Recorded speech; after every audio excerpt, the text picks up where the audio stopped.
Mummy हाँ, क्या कर रहे हो? खाना बना रही हूँ। क्या बना रहे हो? दाल चावल दाल बनाई है, चावल। सेम की वाली की सब्जी। मैं कह रहा था कि आपने आपके कॉलेज में एक गाना सुनाया था ना, जिससे आपको फर्स्ट प्राइज मिला था। तो यार एक बार मेरे को भी सुनाओ ना ये गाना।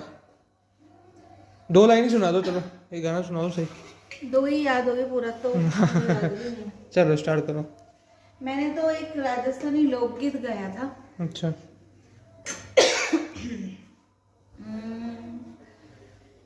रे ढोलक मारी रंग रंगीली मच रहे छे शोर, ढोलक मारी रंग रंगी मच रहे छे शोर, हरा बस का अड़गोजा नाचे दादर मोर, मारा छल बवर का रे मारा अलीजा बवर का अलगोजा खेता में बाजे, रे मारा छल बवर का अलगोजा खेता बाजे, खेता में बाजे मेड़ा में बाजे, मारा छल बवर का अलगोजा खेता में बाजे। गजब यार, गजब।